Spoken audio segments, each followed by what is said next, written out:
श्री गणेश जी महाराज की जय। सरस्वती मात की जय। गणपति सरकार की जय।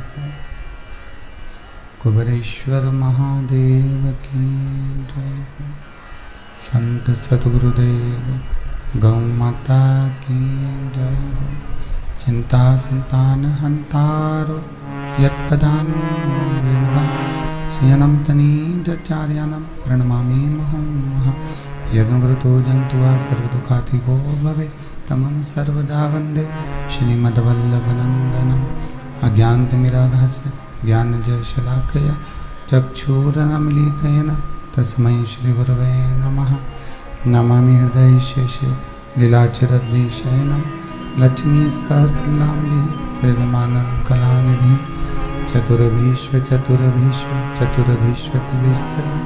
शविजायते योऽसो पञ्चदा हृदये नमः।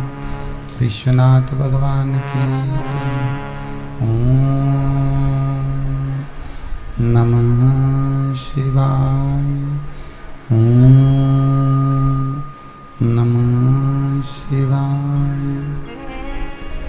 ओम नमः शिवाय। ओम नमः शिवाय।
ओम नमः शिवाय।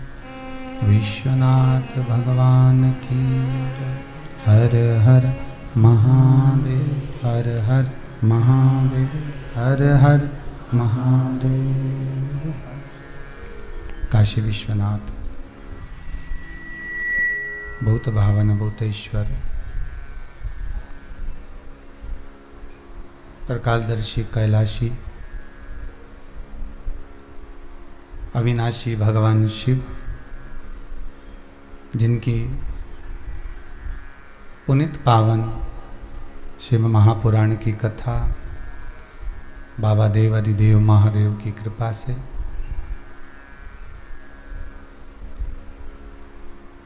भगवान शिव की करुणा से महाकाल राजा की दया से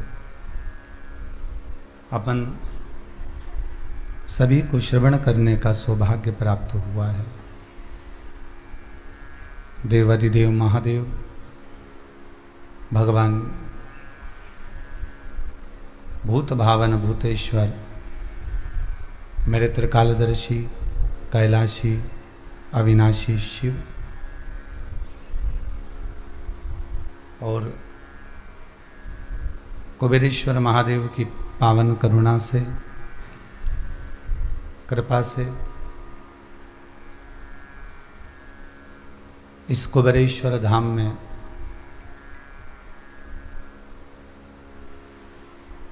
बाबा देव अधिदेव महादेव की कृपा से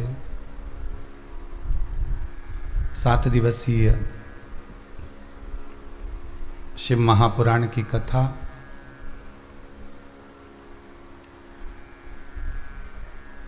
जिसमें कथा के मुख्य मनोरथी के रूप में स्वर्गीय नारोजी बोड़े की स्मृति में उन्हीं की धर्मपत्नी श्रीमती निर्मला बोड़े, पुत्र बहू वधू श्री विजय जी बोड़े, सोनम जी बोड़े, बोड़े परिवार छिंदवाड़ा, जिनके द्वारा भगवान शंकर की पावन कथा को श्रवण कराकर इस गंगा शिव पुराण को श्रवण कराकर संपूर्ण विश्व का कल्याण कर रहे हैं। कथा मंडप में विराजमान बोड़े परिवार के ही गुरुदेव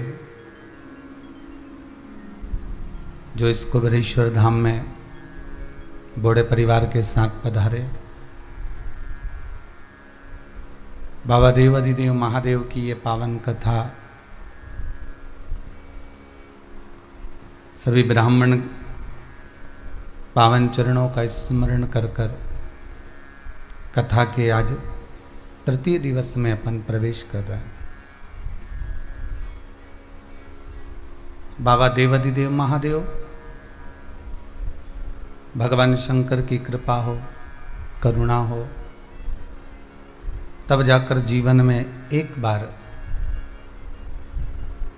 शिव कथा को श्रवण करने का सौभाग्य प्राप्त हुआ है। शंकर की कथा को हम श्रवण कर पाते हैं। जब तक देव अधिदेव महादेव स्वयं कृपा ना करें, उसको घुमा दीजिए भाई उधर। जब तक देव अधिदेव महादेव कृपा ना करें,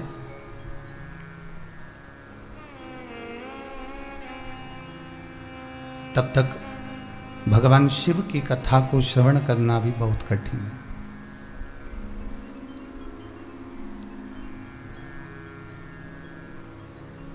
शिव कथा तो यहां तक कहती है कि आप अपने घर से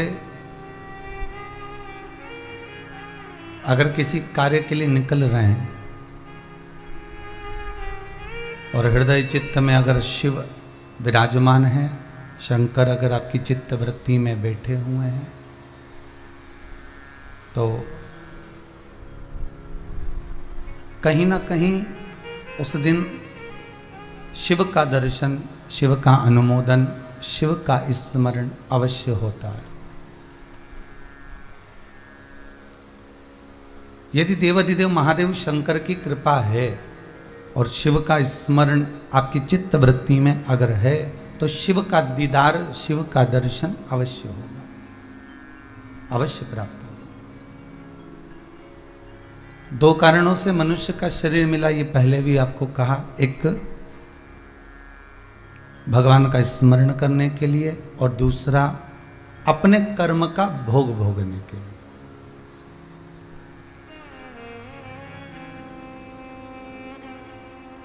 इस कर्म को, मानव के शरीर को जो हमने पाया है, मानव की देह को हमने जो प्राप्त किया है, उस मानव की देह को प्राप्त कर कर हमें कैसा जीवन जीना है और किस तरह से हम अपने कर्म को भोग सकते हैं, वह एक तरीका इस शरीर के भीतर प्राप्त हो सकता है।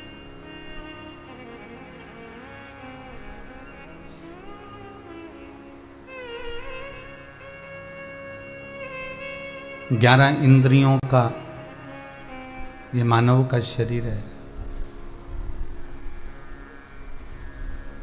11 इंद्रियों से ये सुशोभित है, पर प्रत्येक इंद्री, चाहे नेत्र हो, चाहे श्रवण हो, चाहे मुख हो, जिह्वा हो, हाथ हो, पैर हो, नासिका हो, प्रत्येक इंद्री अगर हम भगवान को समर्पित कर कर चलें तो शायद ये विश्वास रखिए कि इंद्रियां भी हमारी कहीं डोल नहीं सकती।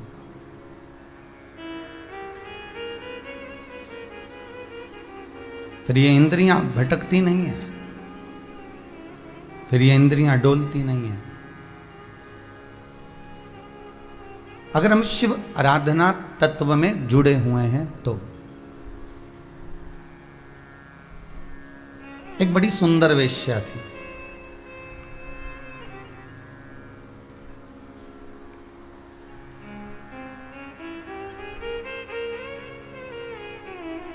महाकाल बाबा की नगरी में रहती थी, बड़ी सुंदर थी। इतना तो श्रृंगार करती, इतने तो गजरे बेणियां सब लगाकर खूब भ्रमण पर जाया करती।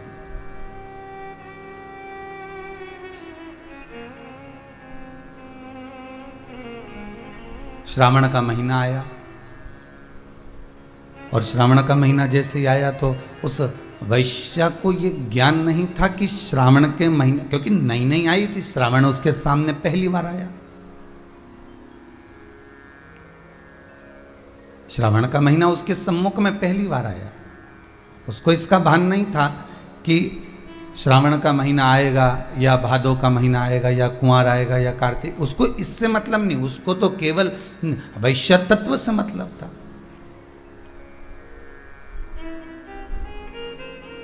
बड़ी सुंदर थी, बहुत आकर्षण।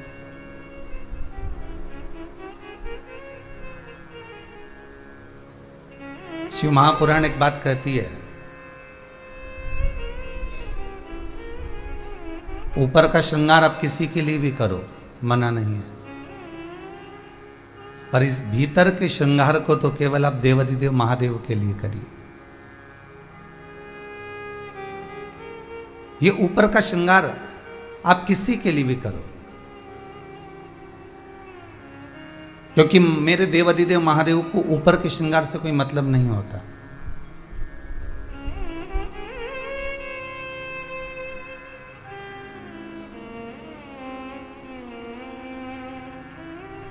मेरे देवाधिदेव महादेव को आप कैसा वेश बनाए हुए हो, किस स्वरूप को आप धारण करे हुए हो, उससे कोई मतलब नहीं।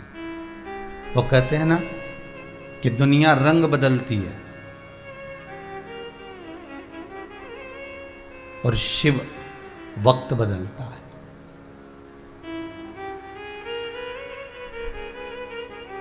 मेरा कालाधिपति महाकाल, मेरा शंकर अगर कुछ बदलेगा तो आपका समय, आपका वक्त कब बदल देगा आपको भी अंदाजा नहीं होगा।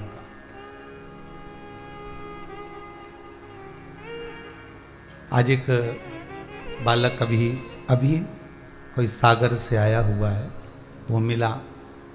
वो बालक जब हम निकल कर आ रहे थे कथा के लिए तो कह रहा था, मेरे को 8-10 साल से स्लिप डिस्क की प्रॉब्लम थी।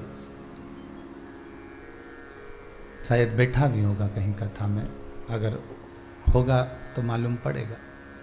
तो वो कहा 8-10 साल से मुझे स्लिप डिस्क की प्रॉब्लम थी और बहुत इलाज भी करवाया, औषधि भी खाई, सब कुछ किया, पर कुछ रिजल्ट नहीं मिला। तब मेरी माताजी ने कहीं शिव महापुराण की कथा में कोई एक उपाय देखा होगा, सुना होगा और वो किया होगा।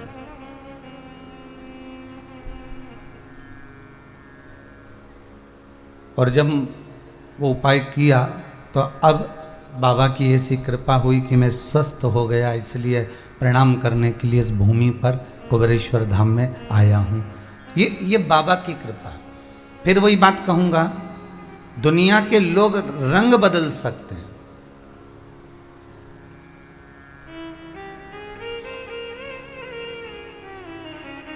पर मेरा देवाधिदेव महादेव कभी रंग नहीं बदला। उसने बदला तो केवल वक्त बदला।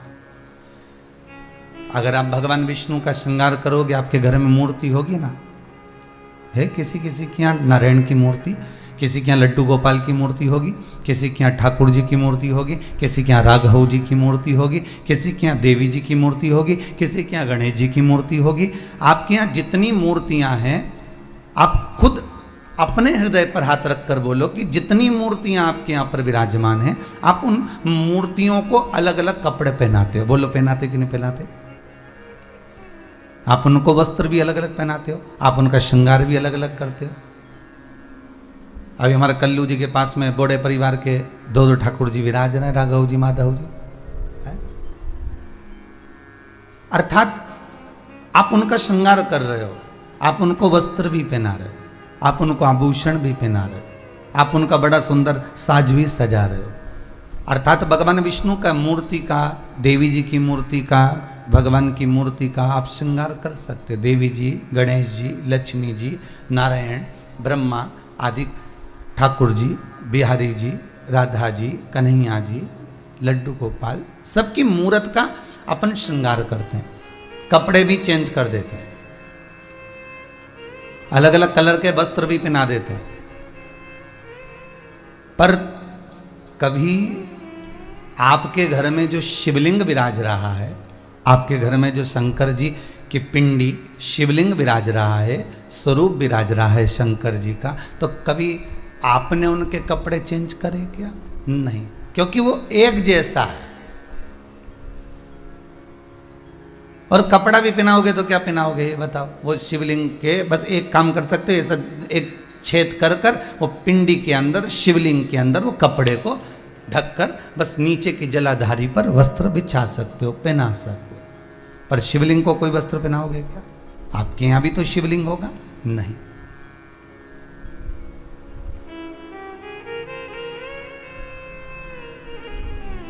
ना वो वस्त्र बदल रहा है, ना वो रंग बदल रहा है, वो तो केवल एक काम करता है कि उसकी शरणागति में जो आ गया और उसका कर्म का भोग वो देख लेता है कि कितना भोग रहा है, उस कर्म से उसको छुड़ाने का प्रयास कर देता है। ये जो वैश्या है, ये सब जगह रही, पर रहने के बाद में आखिरी में जब पहुंची तो उज्जैनी पहुंची। सांदीपनी ऋषि की वो नगरी, बाबा देवाधिदेव महादेव की वो धरा, मां छिपरा का पावन तट, अगर ये वेश्या पहुंची तो वहां पहुंची। शिव के धाम में, शंकर के दरवाजे पर, चाहे उज्जैनी हो, विश्वनाथ की नगरी काशी हो, ओमकारेश्वर हो, सोमेश्वर हो, केदारेश्वर हो, नागेश्वर हो, त्र्यंबकेश्वर हो, परली बैद्यनाथ हो, बाबा धाम हो या कुबेरेश्वर धाम, शिव के दरवाजे पर व्यक्ति ऐसे जा ही नहीं सकता। शंकर के दरवाजे पर कोई ऐसे जा, क्योंकि शिव कहाँ का निवासी है? या तो कैलाश पर रहता है या फिर वो शमशान में रहता है। आप बद्रीनाथ चले जाओगे, केदारनाथ चले जाओगे, आप रामेश्वर, द्वारका, जगन्नाथ सब दूर घूम कर रह जाओगे, वृंदावन, गोकुल, बरसाना 50 बार चले जाओगे, सब दूर चले जाओगे। पर आपसे कोई कहे कि आपसे कोई पूछ ले, क्यों जी तुम ये बताओ कि तुम कैलाश कितनी बार गई, तो कोई तुमसे पूछे तो कैलाश हम नहीं गए। भैया वहां तो जाओ तो खूब खर्चा होता है, 1-1.5 लाख का तो टिकट ही टिकट हो जाए, और ऊपर से जो खर्चा है अलग। और खर्चा तो जाने दो, वहाँ पानी के अंदर सबसे बड़ा टेंशन तो ये, वहाँ ऑक्सीजन नहीं मिले, निपट गए तो फिर क्या मिलेगा। और फिर कोई ने पूछ लिया, क्यों साहब वृंदावन कितनी बार गए हो? अरे वृंदावन तो हमारे वो जीजी के लड़के के साथ चले गए, तो फिर हमारे मामा का छोरा गया उसके साथ चले गए, फिर हम दोनों भी घूमने चले गए, फिर हमारे बच्चों को भी दर्शन कराएं, वृंदावन तो हम खूब गए। फिर कोई तुमसे कहे कि तुम उज्जैनी, अर्थात यहां शास्त्र कह रहा है कि शिव के दरवाजे पर जाना बहुत कठिन है। शंकर जिसको बुला ले, शिव जिस पर करुणा कर दे, और शंकर जिसको हाजिरी देकर आमंत्रित कर ले, बस वही केदारनाथ जा सकता है, वही उज्जैनी महाकाल जा सकता है, वही विश्वनाथ की नगरी काशी जा सकता है, वही कुबेरेश्वर धाम जा सकता है, और वही चाहे केदार हो, चाहे ओमकारेश्वर हो, सोमेश्वर हो, नागेश्वर हो, वो वहाँ तभी जाएगा जब बाबा बुलाएगा।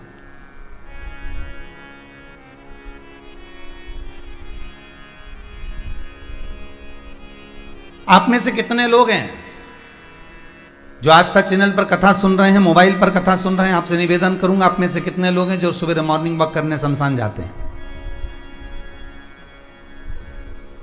कोई जाएगा? नहीं।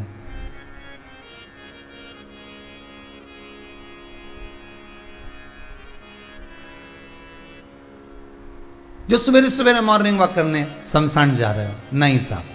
अगर आप मॉर्निंग वॉक करने जाएंगे तो हाईवे पर निकल जाएंगे, रोड पर निकल जाएंगे, सोसाइटी में निकल जाएंगे, गलियों में निकल जाएंगे, कॉलोनी में निकल जाएंगे, जहां तुम्हारा मन पड़ेगा, कहीं गार्डन होगा, कहीं अच्छी जगह होगी, वहां निकल। पर शमशान भी तो गार्डन है।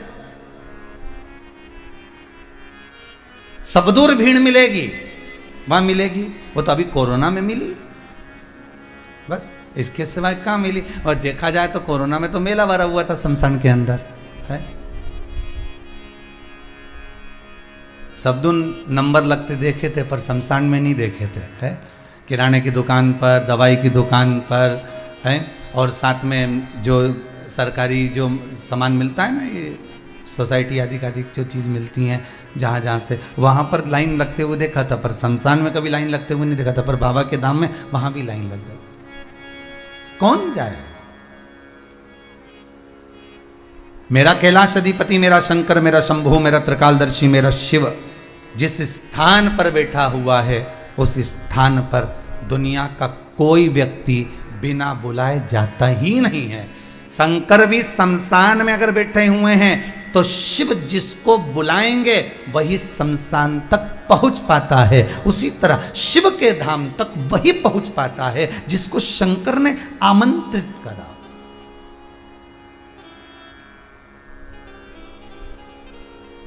अगर ये वेश्या संपूर्ण दुनिया छोड़कर उज्जैनी पहुंची है, महाकाल की नगरी में पहुंची है, तो समझ लो इसको शंकर ने कुछ करुणा करने के लिए बुलाया है, शिव ने इसको कृपा करने के लिए बुलाया है। और ये वेश्या, इसको नहीं मालूम कि सावन का महीना है। अब संत आए माँ छिपरा के घाट पर, और संत छिपरा के घाट पर बैठकर थोड़ी स्नान कर कर तब साधना में लग गए। अब संत तो संत है, साधु तो साधु है, तपस्वी तो तपस्वी है, साधक तो साधक है, उपासक तो उपासक है। जब आपको कथा में पहले भी कहा, क्रीम की चमक कुछ दिन की होती है, पर अच्छे कर्म की चमक जीवन भर की होती है, जीवन भर।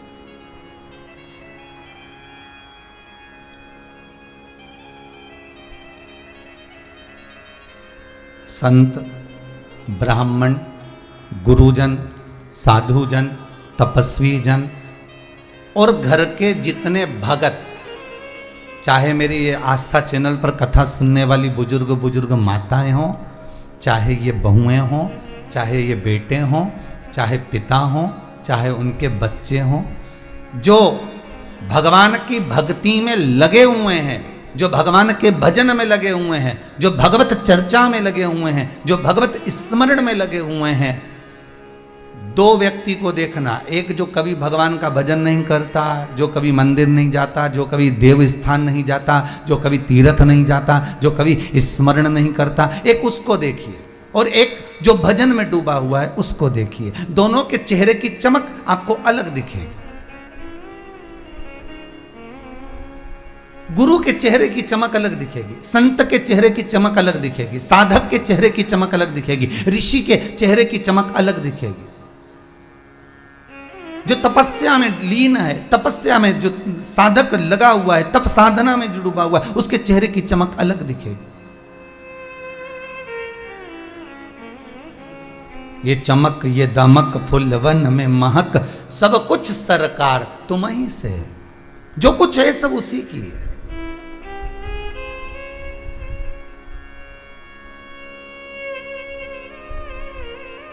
किसी ने सूरज से पूछा, ये सूर्यदेव, आप में जो चमक है कहां से आई है? सूर्य कहता है ये चमक मुझे चंद्र ने दी है। चंद्र से पूछा जाए कि आपके पास में ये चमक कहां से आई, तो कहा जब मुझे शंकर भगवान ने अपने मस्तक पर धारण करा, अपनी जटाओं की शोभा बढ़ाने के लिए मुझे मस्तक पर जब बिछाया, जब मुझे विराजमान करा, जब बिठाया गया, बस उस शंकर की जटा में जो गंगा विराज रही है, उस गंगा की धार की चमक चंद्र कहता है मुझ में आ जाती है, और वो चमक मुझे सूर्य को देना पड़ती है। कभी मुझ में चमक कम होती है तो सूर्य मुझे प्रदान कर देता, सूर्य मुझे दे देता।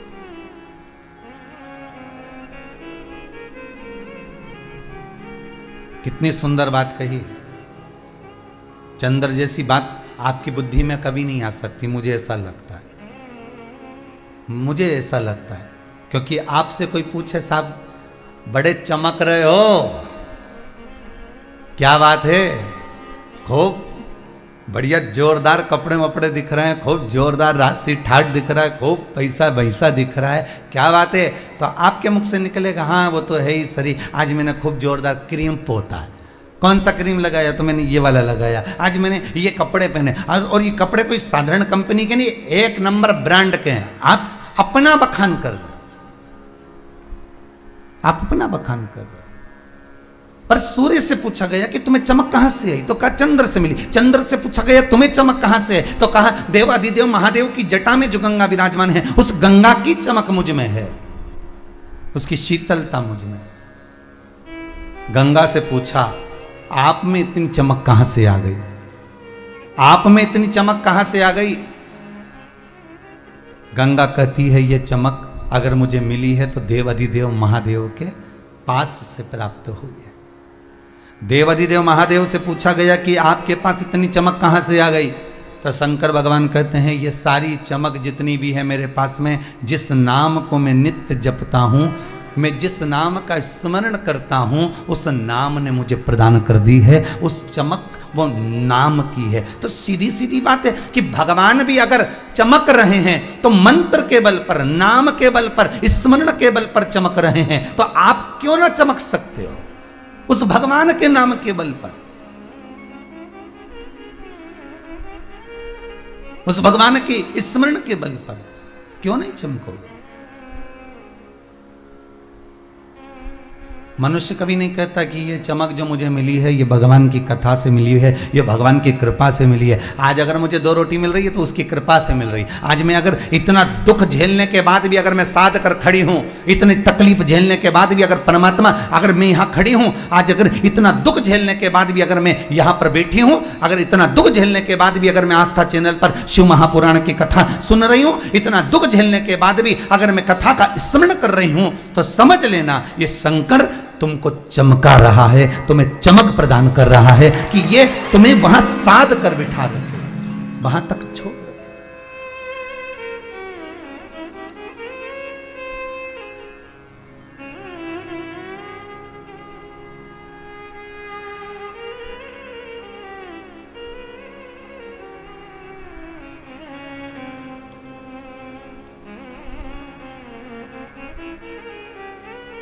जब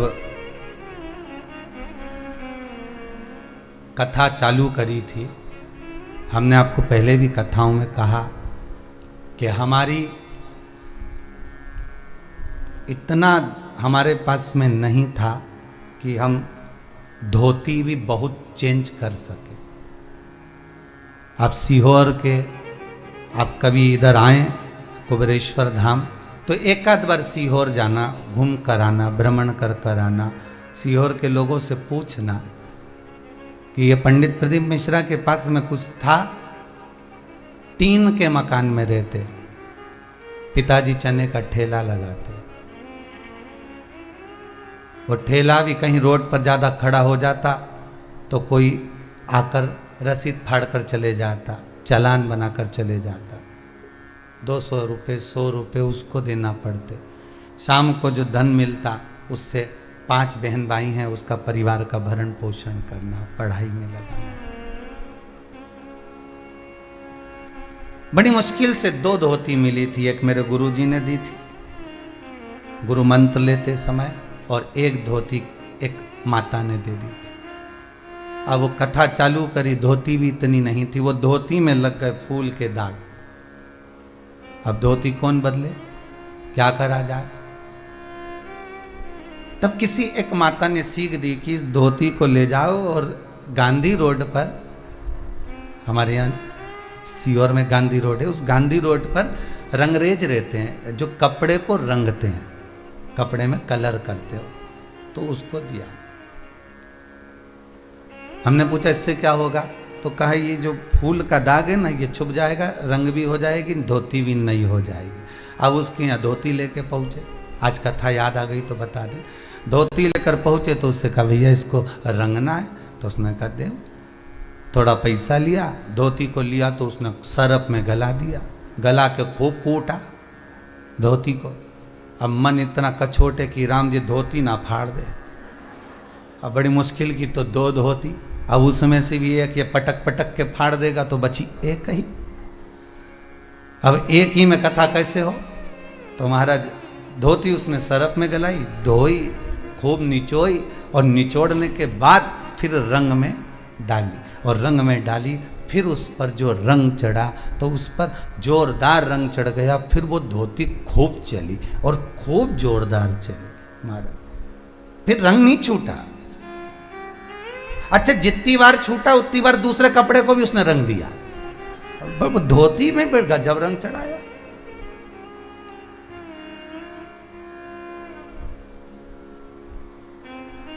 अब जिस कपड़े के साथ वो धोती धो उस कपड़े में रंग चढ़ा देती थी।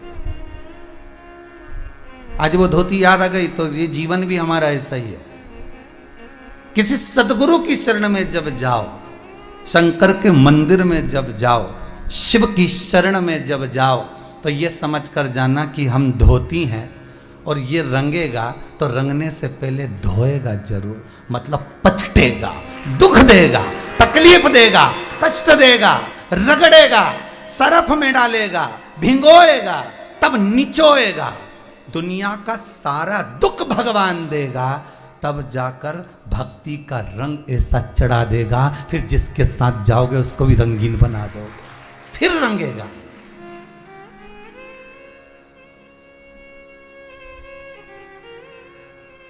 गुरु होता ही ऐसा, परमात्मा होता ही ऐसा।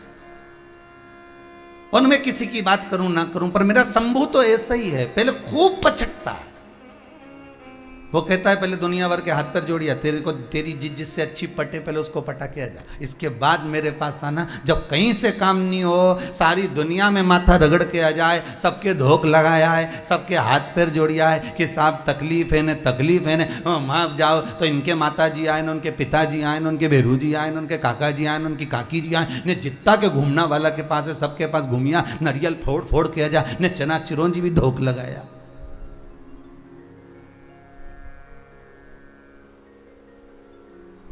अच्छा एक बात बताओ रे भाई, सबको सारा देवी देवता आता है पर किसी को शंकर जी क्यों नहीं आता रे?